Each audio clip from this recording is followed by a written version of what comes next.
Então, muito boa noite a todos que estamos aqui hoje, reunidos nessa noite, na Casa da Prece Chico Xavier, fazendo o nosso teste do equipamento que vai nos permitir, se Deus quiser, abrir as portas da casa para retornar a nossas reuniões presenciais. Estamos aqui, então, com uma pequena audiência que está fazendo aí o teste com a gente, presencialmente, desse lado. Quando eu estiver olhando para lá, eu estou olhando para os nossos queridos presenciais, e quando eu estiver olhando para cá, estarei falando com os nossos queridos virtuais, né? Agora, hoje, todo mundo recebeu uma plaquinha, né, para botar na testa, né? Então, quando a gente olhar para cá, a gente estará vendo a nossa tela com a apresentação que vocês vão observar. Então, muito bem, eu sou César Costa e estaremos falando aqui hoje sobre o objetivo da encarnação. Presta atenção, né? O objetivo é um singular, ou seja, é algo realmente muito importante. E a encarnação não é reencarnação, isso seria uma outra palestra. Nós estaremos restringindo aqui para falar sobre o objetivo da encarnação, né? Então, vamos começar vendo as definições que nós podemos encontrar aí na internet. Se você jogar o objetivo da encarnação, perdão, se você jogar a encarnação, o primeiro significado que apareceu nas buscas foi corporificação temporária de uma divindade ou espírito em alguma forma de existência terrena. Olha, essa é uma definição de um significado muito abrangente. Ela cobre várias religiões que adotam o conceito de encarnação, que entendem a importância e o conceito da encarnação. Então, nós temos no budismo, no hinduísmo, o cristianismo. O engraçado é que nós encontramos na internet escrito cristianismo e espiritismo. Mas espiritismo é cristianismo. Mas a gente faz essa licença e perdoa quem assim escreveu. Corporificação temporária, ou seja, assumir um corpo de uma divindade ou espírito. Ou seja, tem religiões que acreditam que um Deus pode vir aqui e assumir um corpo. E isso já vem desde a época dos egípcios. Eles já entendiam que aqueles deuses deles poderiam encarnar temporariamente. E alguma forma de existência terrena abriu o suficiente para que se pudesse encarnar num animal, como também acreditavam os egípcios e os budistas, os hinduístas, que a gente não aceita em termos de doutrina espírita, porque encarnar num animal, por exemplo, seria regredir. E isso não faz sentido com relação à justiça divina. Então, nós vamos pegar o cerne, só pode retornar um pouquinho, um slide, isso. Nós vamos pegar, então, a definição mais estrita da palavra, que vem do latim, incarnare, fazer-se carne. E para nós, então, que definição nós vamos estar usando aqui para encarnação? Ato ou efeito, ou seja, as consequências do espírito encarnar-se num corpo material. Um espírito imaterial está ocupando um corpo material. E aí nós estamos todos entendendo tacitamente que é um corpo humano. Agora sim. E aí a gente recai naquela primeira coisa, né? Quando o bebezinho nasce, né? O que será que passa pela cabecinha dele? Né? Antes de levar aquela palmadinha, ele já chegar aqui sabendo que ele vai ter choros e ranger de dentes. Né? Ele vai começar a perguntar, de onde vim? Para onde eu vou? Quem sou eu? São aquelas perguntas simples que as crianças fazem, mas de uma profundidade filosófica enorme, muito grande. E aí ele vai se perguntar, o que eu faço aqui? O que eu estou fazendo aqui? E isso é exatamente a pergunta que nós estamos formulando, de entender qual é o objetivo de eu estar aqui encarnado, de nós estarmos aqui encarnados, das pessoas estarem encarnadas. Próximo. Então, vamos buscar na doutrina espírita a conceituação, a resposta dos espíritos a perguntas formuladas por Allan Kardec na codificação do Livro dos Espíritos, publicado em 1857. Vocês vão encontrar lá, nesse primeiro livro da codificação da doutrina espírita, formada por 5 livros, nesse primeiro livro, na parte segunda, que fala do mundo espírita, capítulo 2, que fala da encarnação dos espíritos, teremos, então, 2 perguntas sobre essa questão. Objetivo da encarnação. É a pergunta 132 e 133. Na 132, Kardec pergunta aos espíritos: qual o objetivo da encarnação dos espíritos? Resposta dos espíritos: Deus lhes impõe a encarnação com o fim de fazê-los chegar à perfeição. Para uns, é expiação. Para outros, missão. Mas para alcançarem essa perfeição, tem que sofrer todas as vicissitudes da existência corporal. Nisso é que está a expiação. E continua, mas a gente partiu em duas etapas para a gente poder centralizar as ideias de cada uma dessas etapas. Pode retornar só, por favor. Deus lhes impõe a encarnação. Olha que forte. Deus impõe, é compulsório, você não tem escolha. Né? A gente acha que não tem escolha no momento de morrer. Os espíritos lá no plano espiritual ficam apavorados, porque pode ser escolhido que ele vai encarnar. E encarnar para o espírito é como morrer para nós encarnados. Então, Deus lhes impõe a encarnação. Você acha que eles vêm de bom grado? Será? Vai encarnar agora? Com o fim de fazê-los chegar à perfeição. Deus é pai, não é padrasto. Ele impõe, mas você tem o brinde no final. Você tem o que você vai receber no final, a perfeição. Então, vale a pena pagar esse preço? Sim, vale a pena pagar esse preço para atingir a perfeição. Para uns é expiação, para outros, missão. Nós vamos discutir isso em maiores detalhes, mas a gente vê, então, que existe um leque de possibilidades de encarnação. O objetivo da encarnação pode estar espalhado em várias opções, algumas delas até combinadas. Mas para alcançar essa perfeição, tem que sofrer as vicissitudes da existência corporal. Nisso é que está a expiação. Para alcançar a perfeição, tem que sofrer. As vicissitudes são as transformações, são as dificuldades que decorrem da existência corporal. Então, se você está lá no plano espiritual, você poderia pensar, por que eu não posso chegar à perfeição só aqui no plano espiritual? Por que para chegar à perfeição eu tenho que ir lá e viver no mundo encarnado? Essa é uma pergunta que se coloca. E que os espíritos devem se colocar. E aí ele diz, não, para alcançar a perfeição você tem que encarnar. Por quê? Vamos pegar um exemplo do ano novo. Né? Quando chega no ano novo, todo mundo olha, 2023, né? Ou 2022, né? Vai ser o ano novo passado, pegar o que a gente acabou de acontecer com a gente. Você, quando chega no ano novo, você está cheio de projetos. Né? Quando começar esse ano novo, eu vou emagrecer, eu vou fazer ginástica, eu vou cuidar da minha cabeça, fazer mais lazeres, eu vou fazer uma série de projetos que eu vou imaginando e jogo tudo para o ano seguinte, né?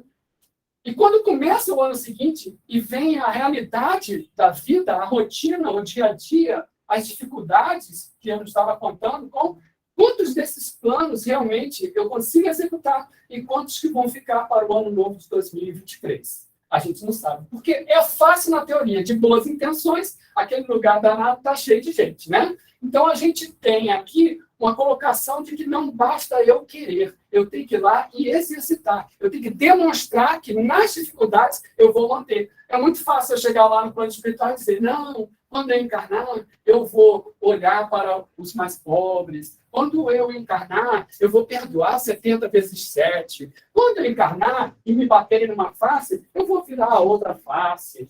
Quando eu passar por uma rua e tiver alguém caído, machucado, eu vou largar tudo o que eu estou fazendo e vou ajudar essa pessoa que está lá caída. Você está com todos esses projetos, mas na hora que você encarna e encara a realidade do mundo material, aí é que a gente vê como que são as coisas de verdade. Por isso que nós temos que atingir essas vicissitudes da existência corpórea para chegar realmente à nossa perfeição. Próximo. Então, olhando para o objetivo da encarnação, a gente viu que existem várias possibilidades entre a expiação e a missão com a prova ali no meio. A expiação é o quê? É um resgate imposto pela justiça divina aos espíritos mais rebeldes. Né? Então, você tem lá os alunos que estão na escola que não estudam, eles vão ter que repetir de ano, eles vão ter que resgatar alguma coisa que eles não conseguiram cumprir quando era se esperado. E essa justiça divina, como é que ela se opera? É um velhinho barbudo sentado num trono dizendo você vai pagar pelo que você fez? Não, gente, é uma lei da natureza. É a lei de causa e efeito, ou se você quiser traduzir, a lei da ação e reação. É uma terceira lei de Newton da física. Ela vale para o mundo material e também vale para o mundo moral e espiritual. Então, a expiação é um resgate. A prova, nós sabemos que a prova, na escola nós também sentamos e fazemos os nossos testes, as nossas provas. É para saber o quê? Para saber se eu consegui atingir aquilo que eu me propus. Então, a prova é um teste que eu mesmo escolhi, diferente da expiação. A expiação é resgate. Eu provavelmente não vou querer escolher. No planejamento reencarnatório, as pessoas escolhem as suas expiações. Mas aqui, colocando de uma maneira mais sintética, o resgate é imposto, o teste foi escolhido por um espírito que está consciente das fraquezas e necessidades, ou seja, o que ele precisa melhorar. É isso, então, que eu quero ser testado, naqueles pontos que eu preciso melhorar. E qual é aqueles que vêm em missão? É a tarefa que o espírito se propõe a fazer, mas o teste também era. Só que aquele tem objetivo não só vencer suas fraquezas e necessidades, mas ser objeto do bem e progresso da humanidade, o progresso dos povos, os progressos dos indivíduos. Ou seja, a missão é uma coisa grandiosa em favor dos outros. São 3 possibilidades que nós temos, todas são instrumentos do quê? Da lei do progresso. Se o meu destino é chegar à perfeição, eu tenho que sair do ponto A e chegar no ponto B, progredindo, subindo os degraus dessa escada. E isso daí é pautado pela lei do progresso, a lei da evolução. Então, a gente vai deixar a questão 32 de lado, depois vamos retornar para a segunda parte dela, e vamos avançar na questão 133, que Allan Kardec colocou aos espíritos no Livro dos Espíritos. Tem necessidade de encarnação aos espíritos que, desde o princípio, seguiram o caminho do bem? Tem um espírito lá. Então, ele surgiu. Isso não vai acontecer, né? Como é que está aí? Eu tenho do nosso teste do híbrido virtual presencial. Então, o espírito já surgiu, ele já é angelical e ele já faz tudo certo. Então, ele não precisa reencarnar, é assim. Todos são criados simples e ignorantes. Não tem essa de Deus escolheu aquele, ele se transformou num anjo e pronto, ele já está perfeito, não teve que passar por encarnação nenhuma. Pois é injusto, isso não contradiz a justiça, isso contradiz a justiça divina. O que é de acordo com a justiça divina? Todos foram criados iguais. Diante de Deus, todos foram criados simples e ignorantes. Simples, tábua rasa. E ignorantes, eles têm que conhecer, eles ignoram. Não é ignorante de burro, ele não é burro. Ele não conhece, ele precisa conhecer. E se instruem nas lutas e tribulações da vida corporal. É aquilo que a gente falou, ele precisa estar aqui para mostrar realmente o que veio. E aí ele vai progredindo. Deus, que é justo, não podia fazer felizes a um sem fadigas de trabalho e, consequentemente, sem mérito. Seria o caso de criar um anjo. Ou seja, se existe uma entidade que a gente chama de anjo, é um espírito muito bom, muito puro, muito avançado, que ele é tão bom que parece que ele sempre foi assim. Que ele já surgiu assim. Mas se eu pudesse ter olhos de ver, subir espiritualmente e enxergar esse espírito, aí vai ver mesmo que ele hoje seja angelical, um dia ele também foi simples, ignorante e cometeu erros como os nossos.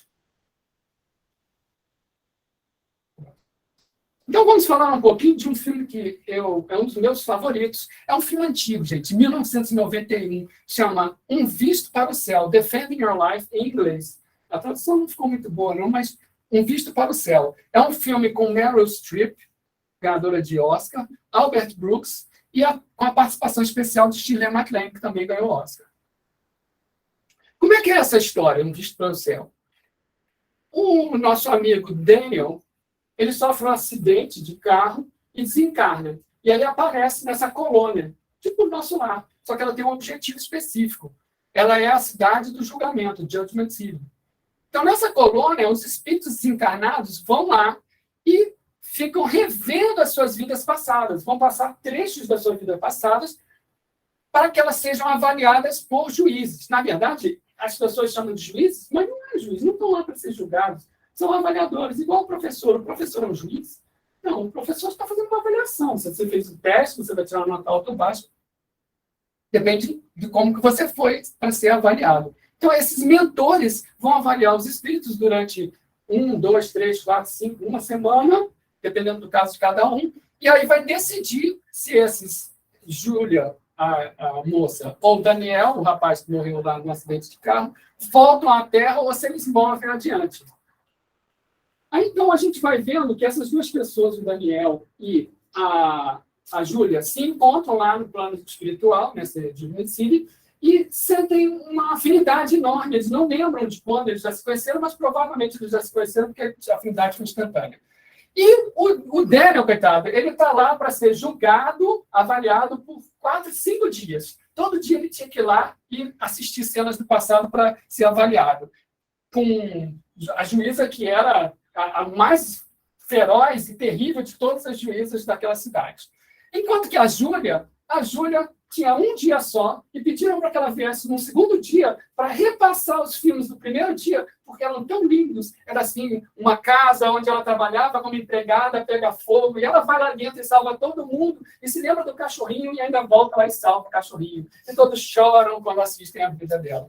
Agora, quando assistem a vida do Daniel, desculpa, mas vocês se imaginem por vocês mesmo assistem o filme. É uma seleção de besteiradas que ele faz, exatamente como que nós fazemos. E aí, essa decisão que vai vir para eles é se eles voltam para a Terra ou se eles movem adiante. Move forward, que eles falam. Voltam para a Terra significa que ele meio que não passou no teste, ele volta para a Terra, né? Ou ele move adiante. Aí o que você imagina move adiante? Ele vai para um mundo melhor, né? Pode decidir. Então, o que eles fazem? Essa avaliação é se ele cumpriu com o quê? Com os objetivos que eles colocou para aquela encarnação. No caso do Daniel, os objetivos dele eram vencer o medo e a insegurança. E aí as cenas vão mostrando se ele conseguiu vencer ou não, se ele pode move forward ou volta para a Terra para exercitar novamente. E a Júlia? A Júlia, que você não sabe qual era o que estava sendo, vamos dizer, avaliado, se ela poderia eventualmente não ir. Talvez a única pista que tenha é que ela era um pouco gulosa. Então, talvez ela tivesse que vencer ainda, é só essa questão. Mas você vê que na questão moral, ela não tinha nada aparentemente. E uma coisa interessante que diz respeito à nossa conversa aqui sobre a origem, sobre o objetivo da encarnação, é quando eles visitam um lugar chamado Pavilhão das Vidas Passadas. E aí aparece a Shirley MacLaine, que era que recebe todo mundo, como Shirley MacLaine mesmo, desencarnada, e aí eles vão passando. Aí eles veem uma menininha que está olhando lá uma vida passada dela, e ela era um lutador de sumô. Aí ela quase desmaia de susto. Um senhor idoso lá, gorduchinho, de repente ele olha e ele, em outra vida, foi uma menininha chupando um pirulito. Eram coisas assim que eles iam vendo como é que foram as vidas passadas. Aí a Júlia e o Daniel vão ver suas vidas passadas. A Júlia reencontra e ele diz, nossa, sabe o que eu fui na minha vida passada? Eu fui um príncipe valente. Eu estava montada num cavalo com uma espada da justiça nas mãos.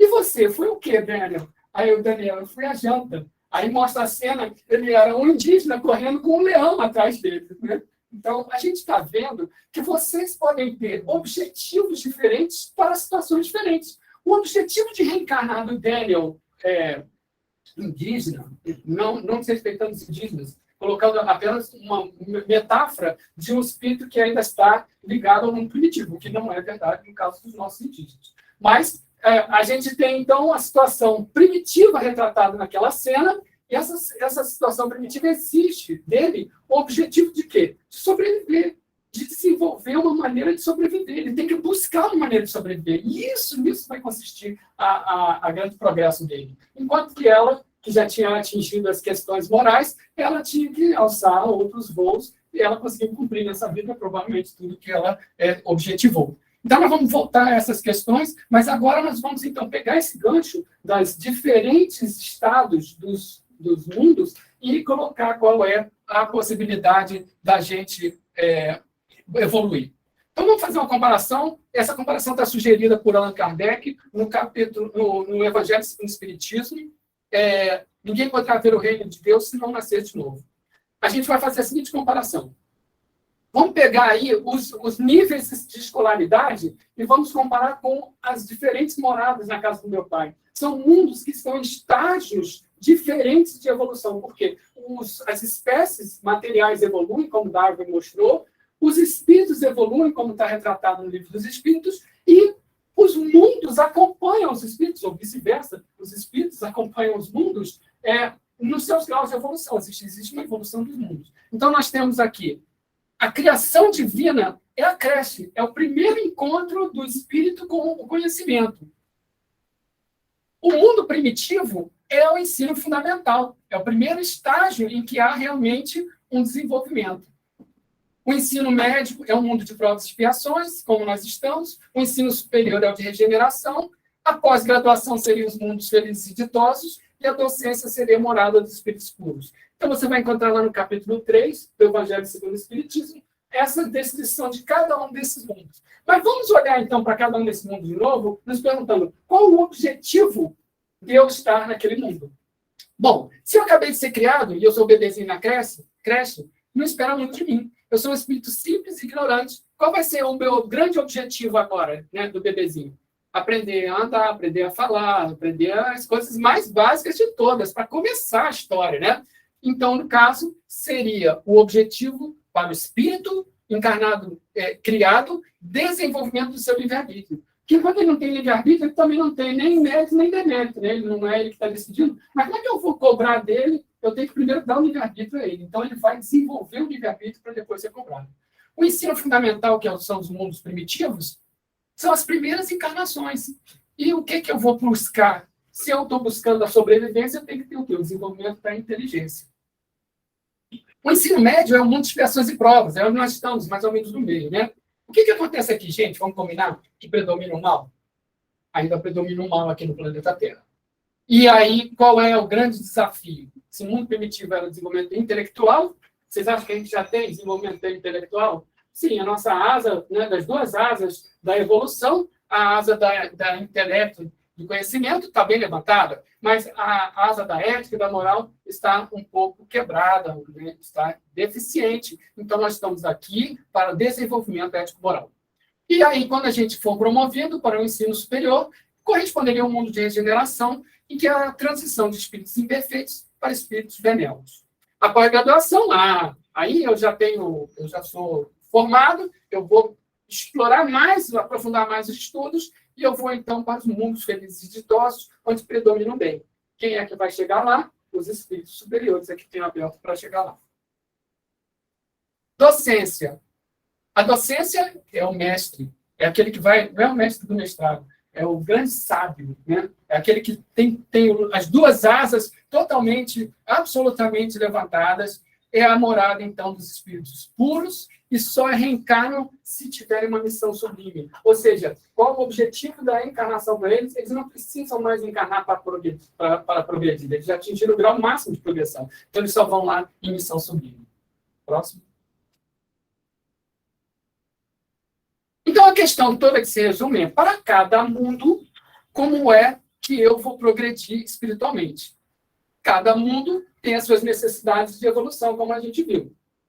E aí é uma passagem que eu acho muito interessante do Evangelho segundo o Espiritismo, que está lá no capítulo 11, amar ao próximo como a si mesmo, ou seja, a lei de amor de Jesus.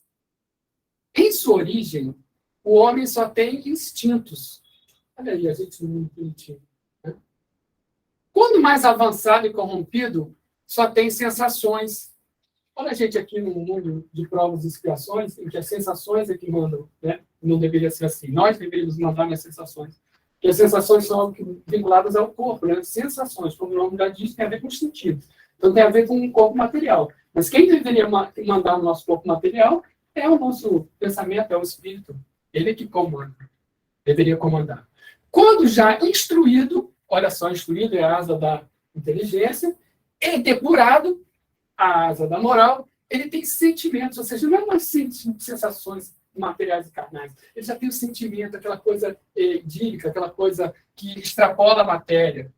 E qual é o ponto delicado do sentimento? Qual é o sentimento elevado à sua máxima significância? É o amor, que é, então, os mundos felizes. Então, para cada uma dessas situações, a gente pode encaixar os objetivos de cada mundo que a gente reencarna. Próximo. Mas, então, nós estamos aqui. É um mundo de provas e expiações, e aí, nesse mundo, vale o lema do Espiritismo.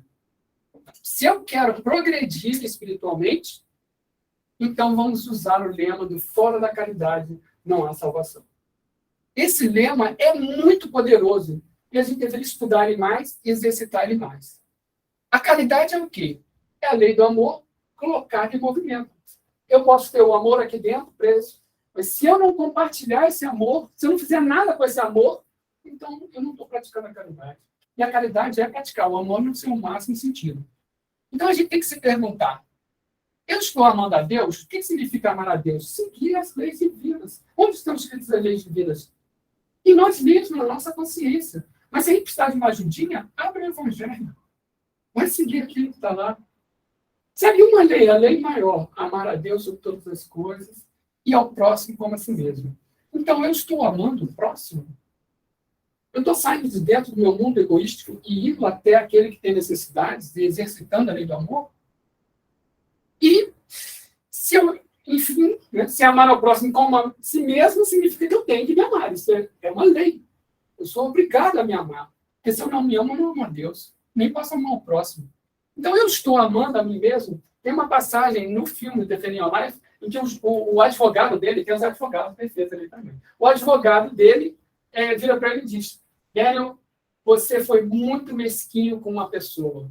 Aí ele começou a pensar: quem será que foi? Quem será que deixou ele mesquinho assim? Que ele foi tão mesquinho?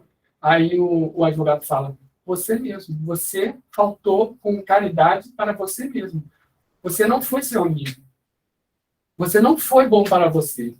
Você esqueceu de você mesmo. Você pensava só em fazer as coisas exteriores e esqueceu de trabalhar você mesmo. E esse talvez tenha sido o seu maior erro. Então, vamos retornar agora à questão 132 e pegar a segunda parte dessa questão. Quando a gente perguntou qual o objetivo da encarnação dos espíritos, ele disse: é o nosso progresso. Mas aí ele completa: visa ainda, os espíritos respondendo Kardec, visa ainda outro fim à encarnação. Qual é esse outro fim? O de pôr o espírito em condições de suportar a parte que lhe toca na obra da criação. Uau! Mudou completamente o escopo. Nós estamos falando de seguir as leis de Deus, de amar ao próximo, de amar a mim mesmo, e de repente ele vem com uma cobrança. Visa outro fim, o de pôr o espírito em condições de suportar a parte que lhe toca na obra da criação. Para executá-la, é que em cada mundo toma o espírito um instrumento, que é um corpo, de harmonia com a matéria essencial desse mundo, a fim de cumprir, daquele ponto de vista, as ordens de Deus. Ou seja, para cada mundo que eu encarnar, eu tenho que estar com um corpo condizente materialmente com aquele mundo. E aí eu vou trabalhar para atender às ordens de Deus. É assim que, concorrendo para a obra geral, ele próprio se adianta. Então, nós estamos falando aqui de missões, são verdadeiras missões, que todos nós devemos assumir coletivamente. Ao lado do nosso progresso individual, nós temos uma obrigação divina de trabalhar pelo concurso do global. Próximo. A obra da criação. Isso nos remete ao quê, então?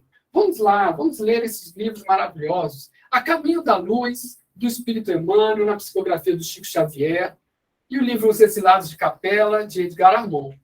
A gente já trouxe aqui várias vezes esses comentários sobre essas obras.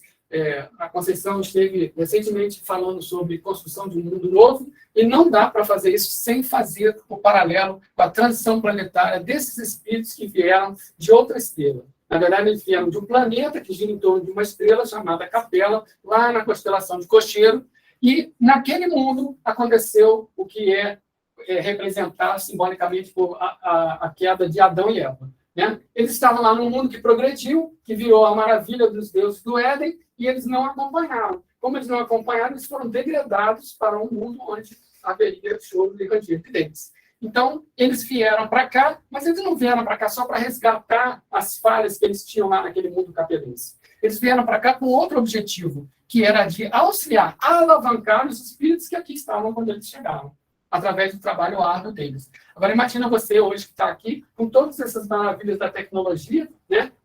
Tem gente que não consegue ficar um dia sem o celular. Imagina você reencarnar num mundo que parece primitivo, um mundo que está saindo de primitivo para provas expiações. Então, a gente tem trazido, né, no livro A Caminho da Luz, que vem desde a formação do sistema solar, onde Jesus é colocado como o governador desse sistema solar, acompanhou a formação desses planetas, e ali até o momento em que os povos evoluíram. Então, você vai ter ali a formação dos povos do Egito, da Índia, os indo-europeus e o povo de Israel, que seriam espíritos que foram vindos de Capela. No caso indo-europeu, são os gregos, romanos, os celtas, os anglo-saxões. Além disso, foram enviados espíritos de alta escola, tanto do ponto de vista intelectual, quanto ético-moral, para nos guiar. Por exemplo, se a gente falar em Sócrates, né? Sócrates pode ter vindo de qualquer lugar, não precisa ter vindo de Capela, ele pode ter vindo de outro lugar para nos auxiliar Ele é considerado um precursor do cristianismo, do Cristo. Vai lá olhar as ideias filosóficas dele que batem com as ideias do cristianismo e do espiritismo também.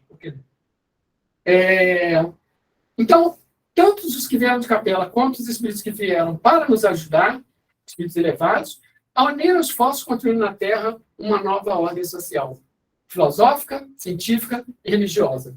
Ou seja, essa nova ótica olha o mundo hoje e olha o mundo lá no passado. Há muita gente que diz que nossa civilização degenerou, mas isso é uma visão deturpada. Se você for olhar mesmo, na verdade, nós tivemos uma evolução. Mas isso é uma outra palestra, isso é um outro encontro, um outro bate-papo. Vamos seguir. Se a gente reconhece que houve a transição planetária lá no passado das civilizações, e aí nossos livros de história estão recheados das consequências desse ato, vamos encarar outra realidade, que nós estamos passando por uma nova transição planetária que foi anunciada por Jesus. É o final dos tempos, que não é final, na verdade, né? É o final de um ciclo e não do nosso planeta, mas esse ciclo vai projetar o nosso planeta de provas e expiações para um mundo que a gente chama de regeneração, dentro daquela sequência da evolução dos mundos habitados, né? E como é que a gente vai participar dessa transição planetária? Ela já está em curso. Por exemplo, se vocês tomarem essa coleção de livros do Divaldo Pereira Franco, na psicografia do Divaldo, escrito por Manuel Filomeno de Miranda, nós temos uma quadrilogia, né, perturbações espirituais, transição planetária, amanhecer de uma nova era e no rumo do mundo de regeneração. Esses 4 livros espetaculares nos falam de quão próximo estamos da transição, ou seja, não é um dia, amanhã foi feita a transição, não é como mudar de casa, é um processo. Aí você tem aqui exemplos, por exemplo, falando de como foi visto dos bastidores aquele tsunami que aconteceu lá na Indonésia, né?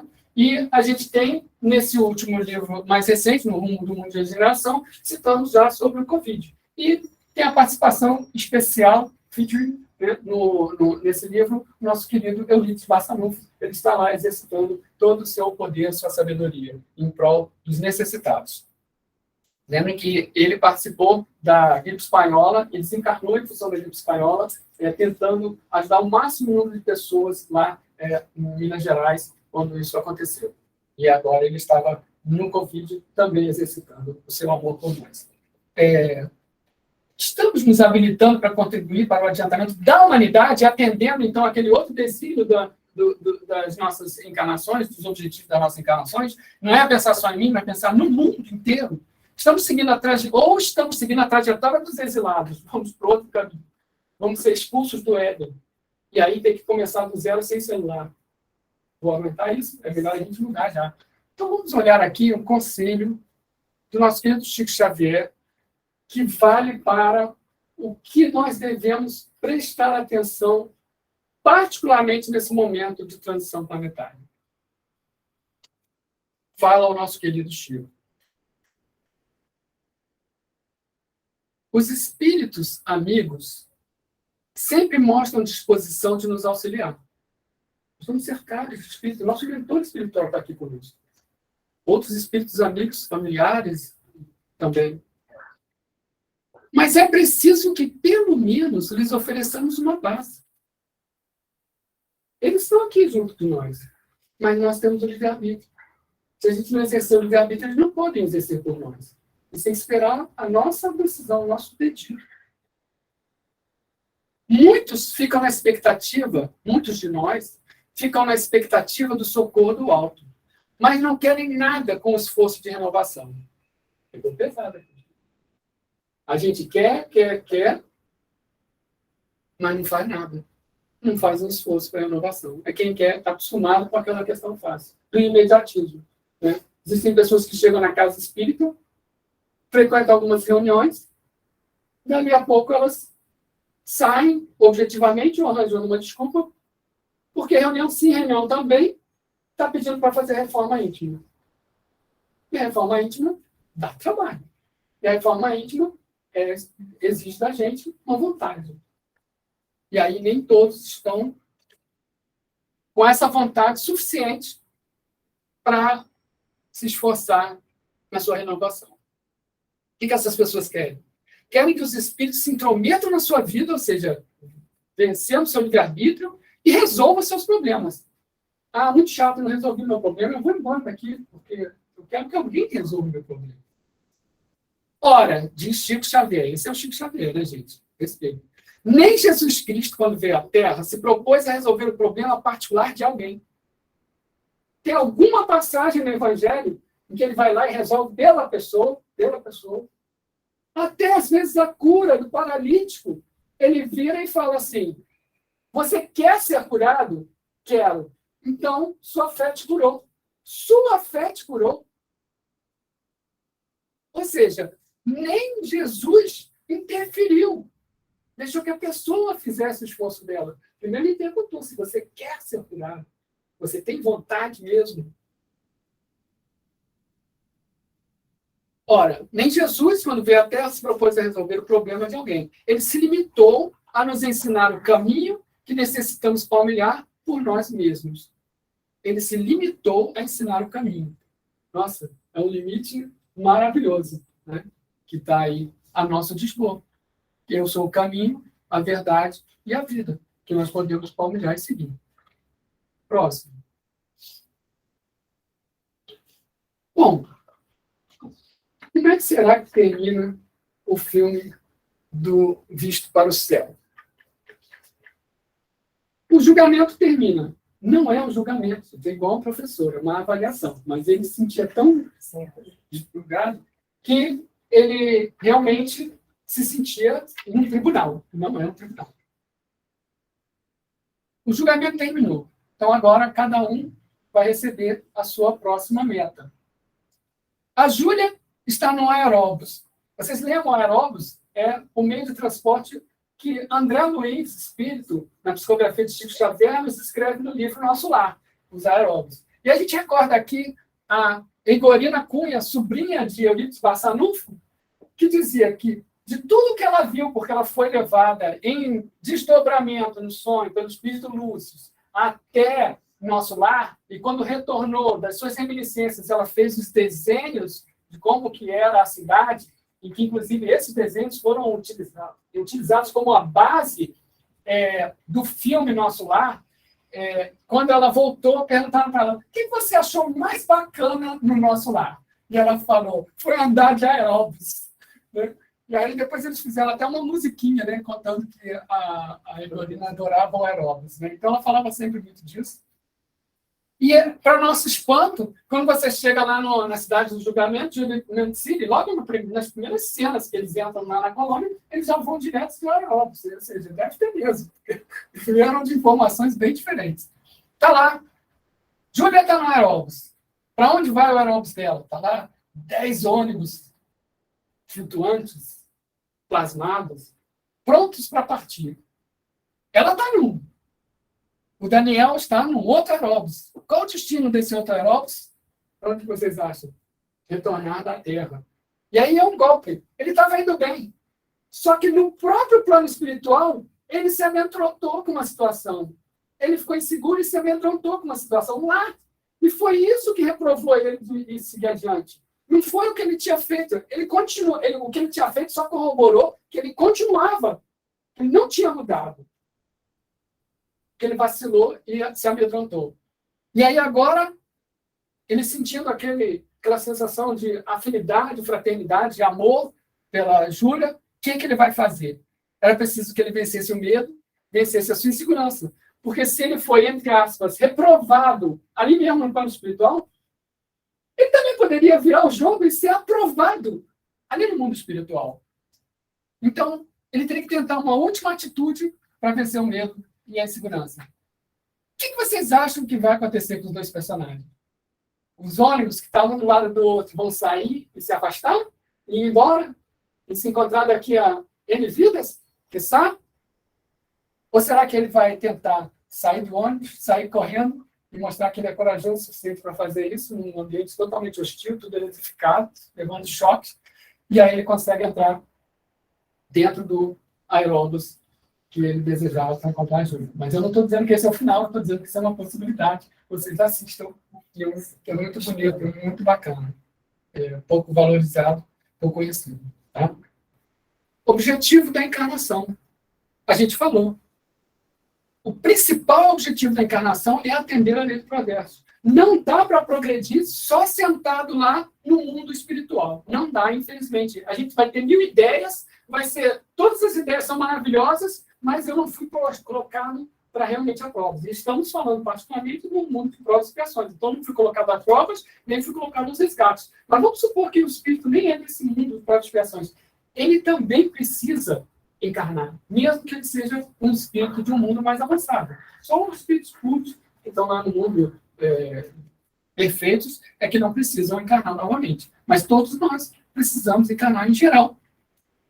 O grau de adiantamento desse meu progresso depende do esforço de cada um. Júlia e Daniel, eles eram duas individualidades bem diferentes. Você via que a Júlia já estava mais avançada, enquanto que o Daniel estava um pouco mais atrasado em alguns aspectos. Mas ele era uma boa pessoa, irmão.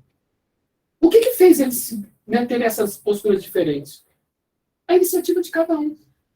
É o quanto cada um depositou na sua tarefa de evoluir, de progredir, é que vai decidir o quanto que cada um vai estar na frente do outro.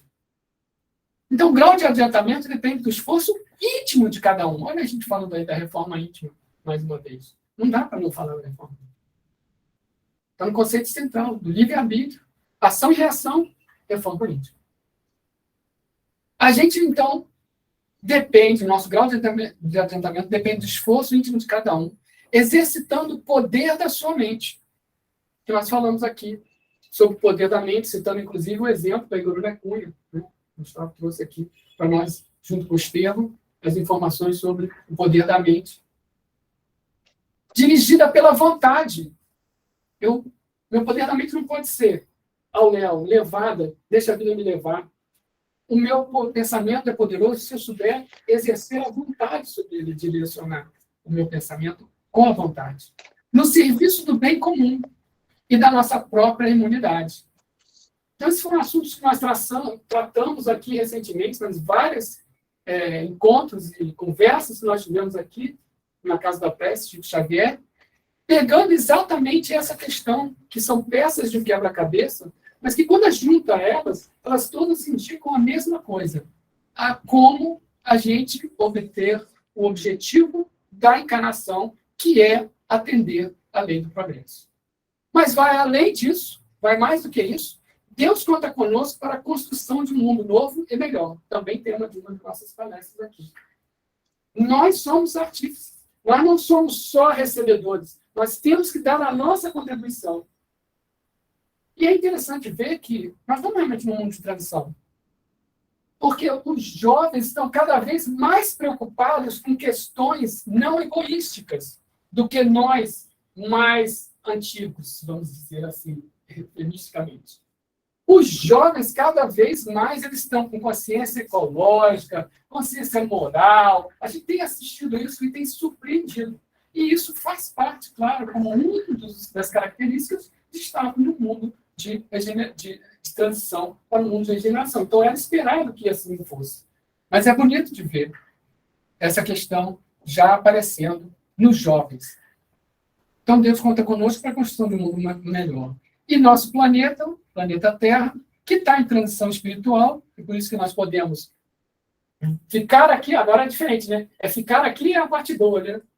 Eu voltar para a Terra num de expiação. Ficar aqui, não pegar o aerobus que vai ficar aqui, ou pegar o aerobus que vai descer para um mundo que deixou de ser primitivo e está no início de provas e expiações. Então, o nosso planeta está em transição, mas como toda transição, isso traz tribulações, traz problemas. Né? Se você está, por exemplo, doente, você vai ter aquele febrão, aí depois o seu corpo vai conseguir reagir. Né? Então, esse corpo, nosso planeta, ele está muito doente. Esse planeta está precisando de auxílio. A espiritualidade que está lá fora, olhando o planeta Terra de longe, ele está vendo aquilo, aquela névoa que ainda existe. E como é que a gente faz com isso? A gente tem que acender luzes.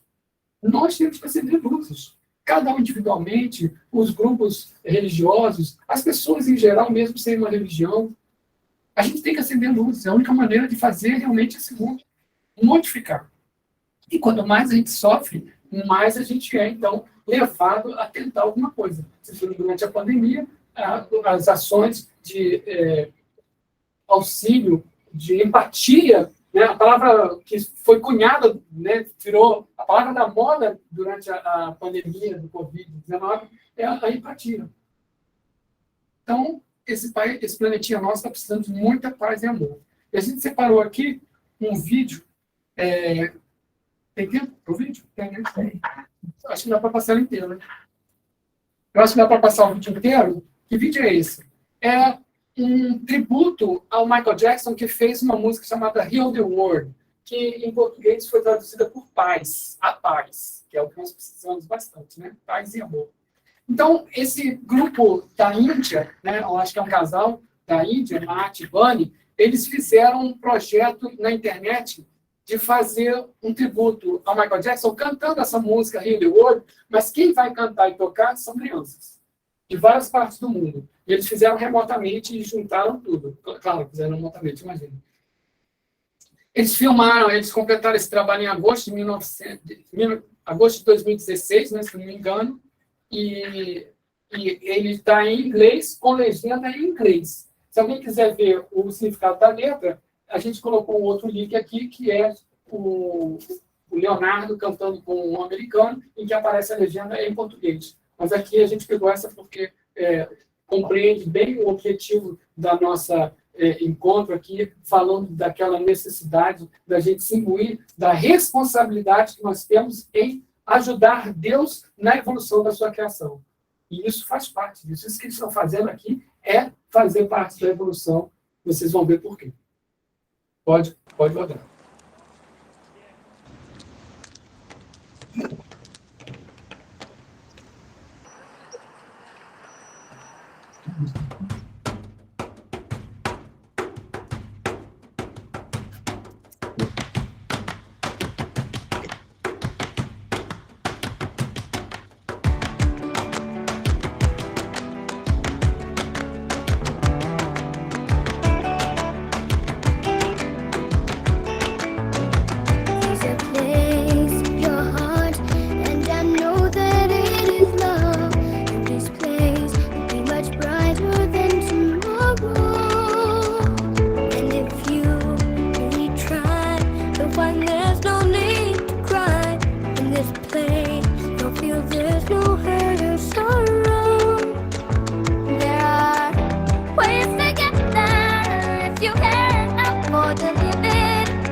Preserve our animals and planting humankind as well, so that our future generations can can have a story to tell. Protect us from evil and spread the word of good, of peace, love, justice, virtue, and brotherhood. Cause we only have one earth and we can't waste our motherland. So let's move as one force. I think it's time to take a stand.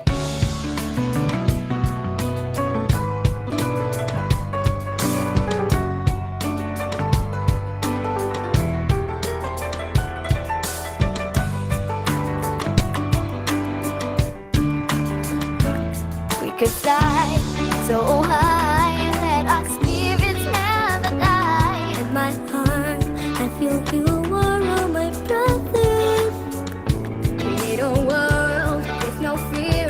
Together we'll cry happy tears. Alternate, turn their swords into plowshares.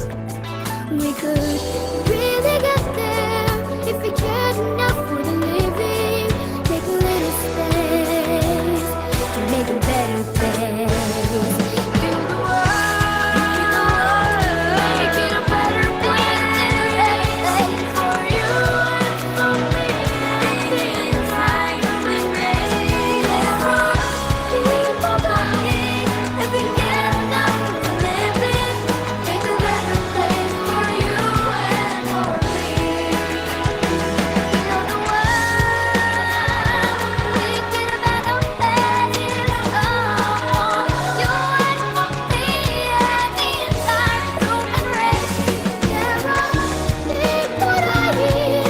If we get enough for the living, make a better place for you and for me.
Bom, gente, já estou até sem palavras, é só para a gente ficar com essa inspiração, né? Essas crianças estão fazendo esse trabalho para ensinar a gente a tentar curar o mundo.